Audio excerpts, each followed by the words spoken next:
పదానంద్.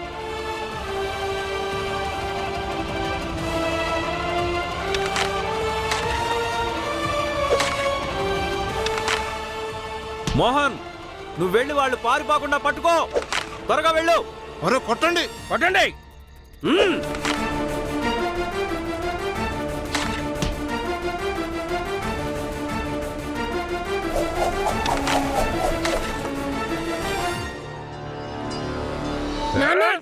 మనం వాళ్ళని అడ్డుకోవాలి, లేకపోతే వీళ్ళు వాళ్ళని చంపేస్తారు. ఈ రోజు వీళ్ళెవరు వాళ్ళిద్దరిని పట్టుకోలేరు. మీరు ఇక్కడి నుంచి వెళ్ళిపోండి. మీరు వెళ్ళండి, వెళ్ళిపోండి. త్వరగా వెళ్ళిపోండి. అరే ఇప్పుడు వాళ్ళని చంపితే మీకు ఏమొస్తుంది? ఆనంద్ అన్నయ్య, ఆనంద్, బాలా, బాలా, బాలా, బాలా, అన్నయ్య, అమ్మ నొప్పిగా ఉంది. బాలా, నీకేం కాలేదుగా? బానే ఉన్నావా? భీమాబాయ్, ఆనంద్ బానే ఉన్నాడా? ఆనంద్ బానే ఉన్నావా? నేను వాళ్ళని అలా చావనివ్వను. వీళ్ళని ఆపి తీరాలి. అన్నయ్య కానీ ఆనంద్, బాలా, నా మాట విను. ఆనంద్. మనం ఇక్కడి నుంచి చాలా దూరంగా వెళ్ళిపోదాం. అక్కడ మనకి శత్రువులు ఎవరు ఉండరు. ఇంకెప్పుడు తిరిగి రావద్దు. మనం కొత్త జీవితాన్ని ప్రారంభిద్దాం.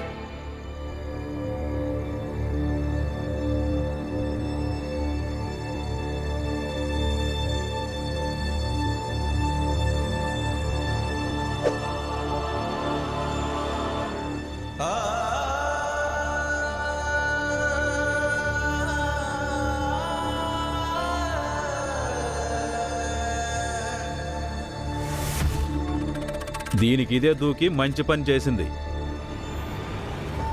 లేకపోతే మనం దీని ప్రాణాలతో వదిలేవాళ్ళం కాదు.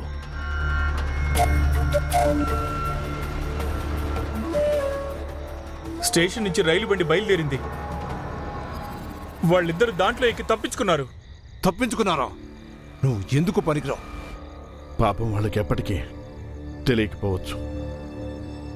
రాణి వాళ్ళ అమ్మ అంతిమ సమయంలో వాళ్ళిద్దరి దగ్గర విషయం దాచిందని, ఆమె భర్తని వీళ్ళందరూ చంపేశారని, ఇంకా ఇప్పుడు ఈమెను చంపడానికి వెంబడిస్తున్నారని. నాకు అర్థం అవడం లేదు. ఇప్పుడు మంచి జరిగిందో లేక చెడు జరిగిందో, కానీ మంచిదైంది. రాణికి ఇదంతా తెలియకపోవడమే. ఒకవేళ తనకు తెలుసుంటే గనక తన తల్లి ప్రాణం ప్రమాదంలో ఉందని, అప్పుడు తను అసలు ఇక్కడి నుంచి వెళ్ళేది కాదు. అప్పుడు ఇంకెన్ని ప్రాణాలు పోయిండేవో తెలీదు. మరొక నిజం దాచిపెట్టి వెళ్ళిపోయింది ఆమె. ఆ ప్రసాదంలో విషయం ఎవరు కలిపారు? ఆమె చనిపోయింది. పోలీస్ దొర, ఎవరు ఏమైనా అనుకోనివ్వండి, కానీ చివరికి అదే జరుగుతుంది. భగవంతుడు అనుకున్నది, స్వామి అనుకున్నది, ఇంకా మేమందరం అనుకున్నది.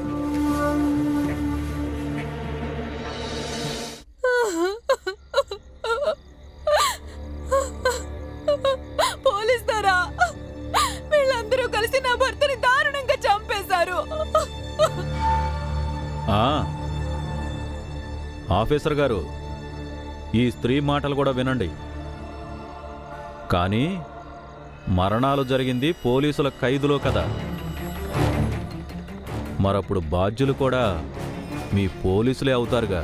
మరణాలకి బాధ్యులు వాళ్ళు ఎవరైతే ప్రసాదం పంపించారో. ప్రసాదం ఎవరు పంపించారో మీ దగ్గర సాక్ష్యాధారాలు ఏమైనా ఉన్నాయా? లేవుగా. ఇదే మరి భగవంతుడి న్యాయం అంటే. అసలు మీ భగవంతుడికి ఇదేమి న్యాయమో తెలియట్లేదు. మీ ఈశ్వరుడు పాపులందరినీ ఎలా శిక్షిస్తాడో తెలియట్లేదు. అసలు శిక్షిస్తాడో లేదో కూడా తెలియట్లేదు. కానీ నాకు ఇది మాత్రం తెలుసు, అది మనిషి ఎటువంటి పనులు చేస్తాడో వాటి ఫలితం వాళ్ళకి ఖచ్చితంగా దొరుకుతుంది. ఇక ఇప్పుడు మీరందరూ ఏదైతే చేశారో దీని ఫలితం కూడా మీకు ఖచ్చితంగా లభిస్తుంది. మీరందరూ ఇదే సతారాలో ఉంటారు, ఇంకా నేను కూడా ఇదే సతారాలో ఉంటాను. భీమరావు, నువ్వు సైలెంట్గా ఇళ్ళకు వెళ్ళండి. ఈ చిన్నపిల్లడు చాలా చక్కగా చెప్పాడు. ఎవరైతే వీళ్ళందరినీ చంపడానికి కుట్ర పన్నారో దానికి వాళ్ళకి ఖచ్చితంగా శిక్ష పడుతుంది. వెళ్ళండి, అందరూ వెళ్ళిపోండి. మమ్మల్ని డ్యూటీ చేసుకొనివ్వండి.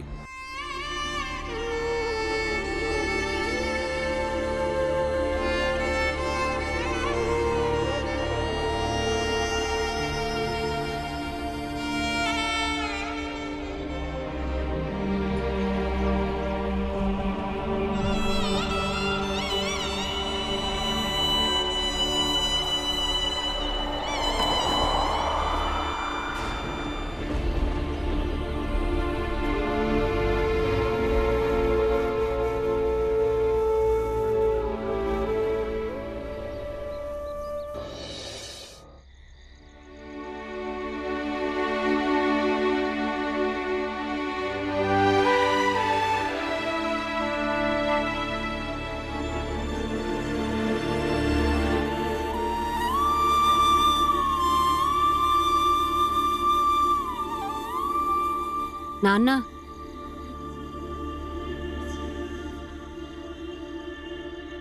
కొంచెం సంతోషం, కొంచెం దుఃఖం. జీవితం ఎంత విచిత్రమైంది. ఈ రెండిటి కలయికలో సాగిపోవటమే జీవితం. నాన్న, నేను నిన్నొక మాట అడగనా? అడుగు. నాన్న, నువ్వసలు ఏ నమ్మకంతో చెప్పావు ఈరోజు వాళ్ళని పట్టుకోలేరని? అదెందుకంటే భీమ్, ఈరోజు వాళ్ళిద్దరూ పారిపోవడం లేదు. నిజానికి తల్లి అంగీకారం వాళ్ళ ఆశలకు రెక్కలిచ్చింది. ఇక వాళ్ళు ఎగిరిపోతున్నారు ప్రేమ పక్షుల్లాగా. వాళ్ళు జంటగా ప్రేమగూటిని నిర్మించుకుంటారు. ఎప్పుడైతే ఆ రెక్కలు సొంత వాళ్ల ద్వారా, సమాజం ద్వారా కత్తిరించబడతాయో అప్పుడు మనిషి నిస్సహాయుడైపోతాడు. జీవితం బందికాన అయిపోతుంది. ఎప్పుడైతే వాళ్ళ కాళ్ళకి కొంచెం సహకారం అందించడం జరుగుతుందో అప్పుడు జీవితం సంతోషంగా మారిపోతుంది, పచ్చగా కళకళలాడుతుంది.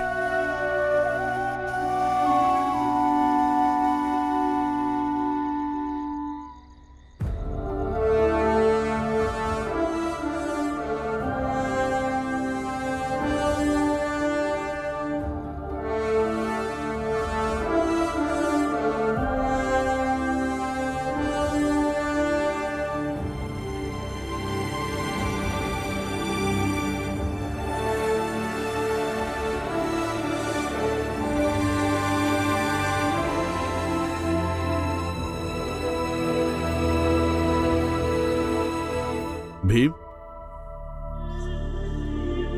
ఏం చేస్తున్నావు? రాస్తున్నాను, ఆ రెక్కలకి సహకారం అందించాలని. కానీ రాయడం ఎందుకు? ఎందుకంటే నా జీవితంలో కలిసిన వాళ్ళ సమస్యల్ని ఇంకా పరిష్కారాల్ని రెండింటినీ జీవితాంతం గుర్తుంచుకోవటానికి. ఇక ఎప్పుడైనా ఈ సమస్యలు, పరిష్కారాల గురించి రాయడానికి అవకాశం దొరికితే అప్పుడు నేను రాయగలుగుతాను.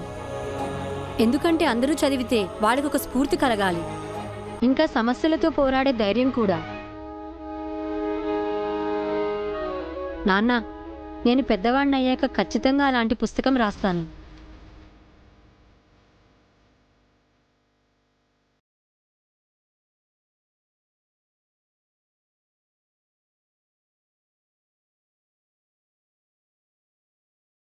భరతమాత నుదిపై కొత్త రాతవి, శక్తిదాతవి, అజాగతవి, నువ్వు కన్న స్వప్నం సమానతే కదా, సమస్త జనులకి చరిత్ర నీ కదా. భరతమాత నుదిపై కొత్త రాతవి, నువ్వు కన్న స్వప్నం సమానతే కదా. బలమై అవతరించనే నువ్వు పలుకు మాట పతిని భీమగర్జనే. నాయకుడేనే భీమ్రావ్, మహానాయకుడేనే భీమ్రావ్, నాయకుడేనే భీమ్రావ్, మహానాయకుడేనే భీమ్రావ్. చూపించు.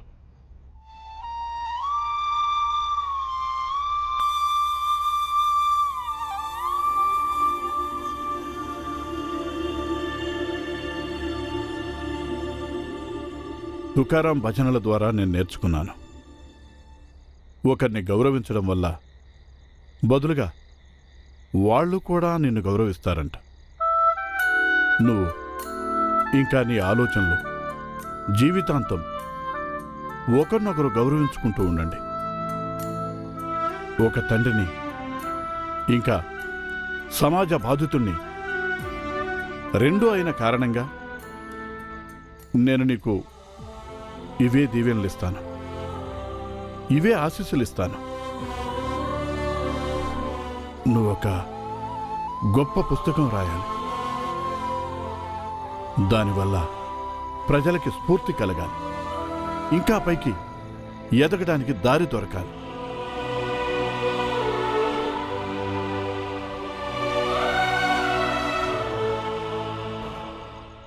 స్వామి వాళ్ళు ఇద్దరైతే పారిపోయారు.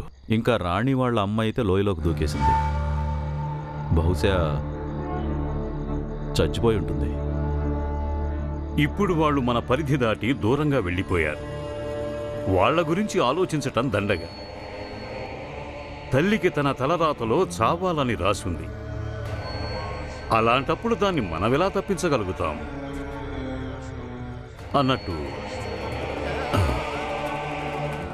నేను మీకు చెప్పిన విషయం రేపు ఊరంతా పుకారైపోవాలి. అలాగే స్వామి. అలాగే స్వామి.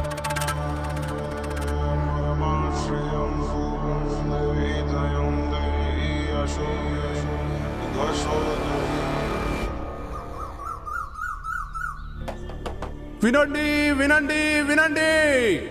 గ్రామస్తులంతా శ్రద్ధగా వినండి. ఎవరు ఎక్కడ ఉన్నారో అక్కడే మీరు మీ మోకాళ్ళ మీద కూర్చోండి. కూర్చొని భగవంతుణ్ణి ప్రార్థించండి. ఇది మన స్వామివారి ఆదేశం. స్వామివారి ఆదేశం ఇప్పటి నుంచి మొదలుపెట్టి మరుసటి రోజు దాకా సామూహిక పూజా కార్యక్రమాలు నిర్వహించాలని. దీంతో మన వల్ల ఏదైతే పాపం జరిగిందో దాని గురించి మనం భగవంతుడిని క్షమాపణ కోరవచ్చు, అలాగే ప్రాయశ్చిత్తం చేసుకోవచ్చు. వినండి, వినండి, వినండి. గ్రామస్తులందరూ శ్రద్ధగా వినండి. ఎవరు ఎక్కడ ఉన్నారో అక్కడ మోకాళ్ళ మీద కూర్చొని అలాగే భగవంతుడిని ప్రార్థించండి. ఇది స్వామీజీ గారి ఆదేశం. వినండి, వినండి. ఇదేంటి అంటే మీ అందరికీ స్వామీజీ మీద ఇంకా నమ్మకం ఉందా? ఆ స్వామీజీ మాకు ప్రసాదం అని చెప్పి విషయాన్ని ఇచ్చాడు. స్వామివారి విషయం నీ కళతో నువ్వు చూసావా? లేదు కదా. ఎవరో ఏదో చెప్పారో దాన్ని నిజమని నువ్వు నమ్మేశావు. అదొక పుకారు, అది అబద్ధం కూడా. ఇదేం పుకారు కాదు, నిజానికి మీరే అబద్ధాలు చెప్తున్నారు. నీకు మతి చెలించినట్టుంది. ఎవరైతే నీకు చెప్పారో ఆమె స్వయంగా విధువైన తన కూతుర్ని ఆ కుర్రాడితో పంపించే ప్రయత్నంలో చచ్చిపోయింది. నువ్వు ఆమె మాటల్ని నమ్మి మన స్వామీజీ లాంటి ధర్మ పరిరక్షకుడైన మహాత్ముడి మీద సందేహపడుతున్నావా? సరే, మీరందరూ ఆయన అలా నమ్మాలనుకుంటే మీరు నమ్మండి, కానీ మా ఇద్దరిని ఇలా వదిలేయండి. అసలు ఈయన అతి కష్టం మీద బతికి బయటపడ్డాడు, ప్రాణాలతో మిగిలాడు. ఇక మా కుటుంబంలో వాళ్ళందరికీ ఇంతకు మించి ఇంకేమీ అక్కర్లేదు. చూసారుగా ఆ మహారాజ్ కారణంగా ఎంతమంది చనిపోయారో. అరే స్వామి గురించి నువ్వు ఇలాంటి మాటలు ఎలా మాట్లాడగలుగుతున్నావు? పురుగులు పడి చస్తారు మీరు, పురుగులు నరకానికి పోతారు. మీరు రండి, మీకు పనికి వెళ్లే సమయం అయింది. అమ్మా, నేను స్కూల్కి వెళ్తున్నాను. అదేంటి భీమ్, స్కూల్ మూసేశారుగా? ఇప్పుడు తెరుస్తారత్తా? స్వామి సత్సంగంతా ఒక నాటకం. ఇప్పుడు ఇక్కడ కొత్త నాటకం మొదలుపెట్టాడుగా, అది మర్చిపోతాడు. భీమ్, నువ్వు స్కూల్కు వెళ్ళి మనసు పెట్టి శ్రద్ధగా చదువుకోవడం నీ పని. ఇక నాటకాలకి దారులు వెతుక్కోవడం వాళ్ళ పని. భీమాబాయ్, నేను పని వెతుక్కోవడానికి వెళ్తున్నా, త్వరగా వచ్చేస్తాను.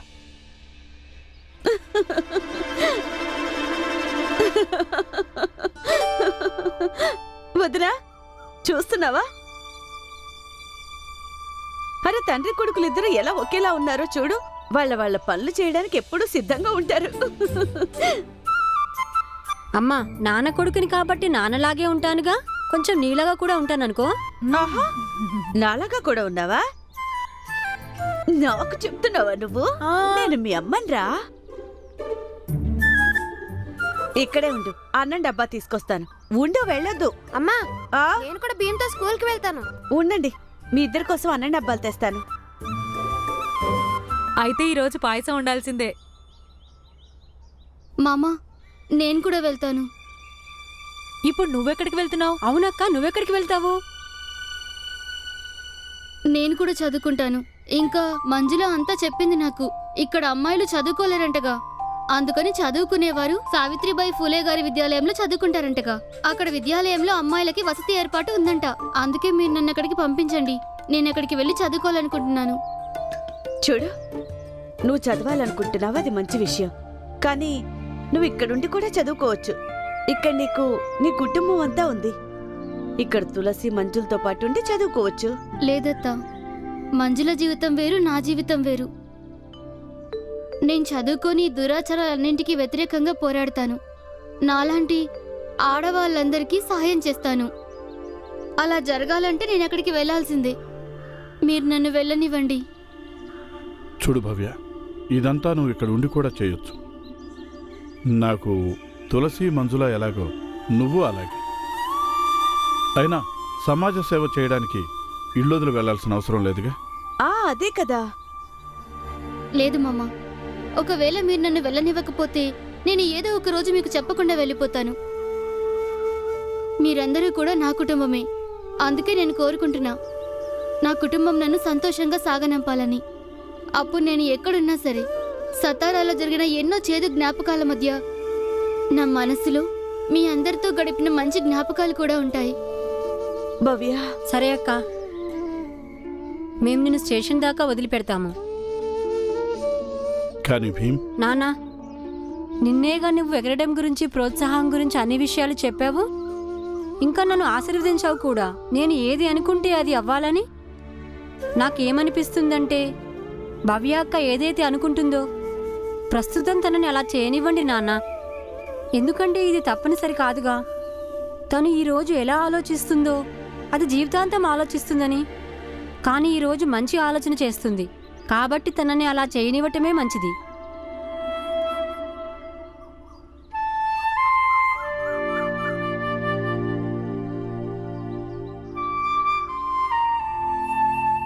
చాలు తల్లి, బాగా చదువుకో. నువ్వు అనుకున్నది సాధించు.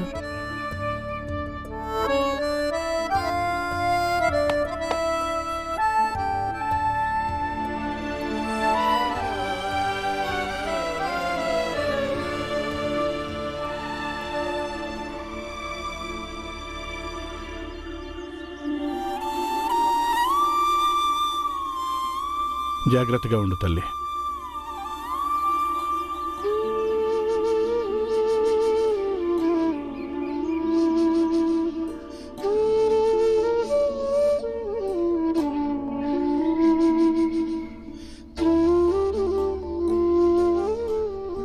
ఇదిగో ఆనంద్, ఇదిగో. రా అక్క, వెళ్ళు.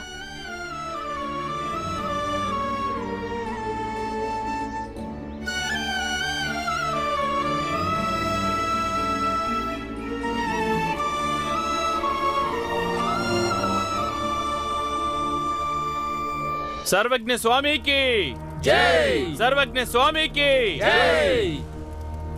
ఈశ్వరుడు చల్లగా చూడాలి.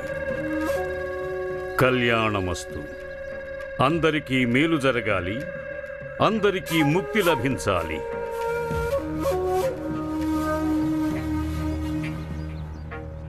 బహుశా విద్యాలయంలో ప్రవచనాలు మళ్ళీ మొదలు పెట్టాలనుకుంటాను.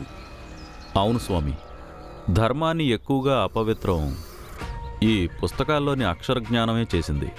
అందుచేత సమయం ఉండగానే ఈ చదువు సంధ్యకి బదులు మొత్తం సమాజాన్ని, అందరినీ ధర్మ ప్రేమికులుగా మార్చాలి.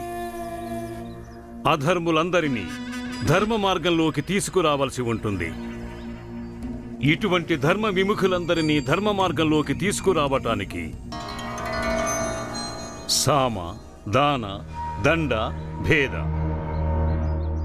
ఏది ప్రయోగించాల్సి వచ్చినా ప్రయోగిద్దాం. స్వామీజీ, మీరు మొదటి నుంచి తప్పుడు మనిషి అని తెలుసు, కానీ ఇప్పుడు వివేకం కూడా లేనట్టు అనిపిస్తుంది. ఏ భీమరావు, నీకేదో కాస్త అక్షర జ్ఞానం లభించేసరికి బాగా పొగరు తలకెక్కింది. అయినా ఇంత గొప్ప స్వామిని వివేకహీనుడంటావా? అవును, ఎందుకంటే స్వామీజీ విద్యకి విరుద్ధంగా మాట్లాడుతున్నాడు. ధర్మం కోసం విద్యని ఆపివేయాలని మాట్లాడుతున్నారు.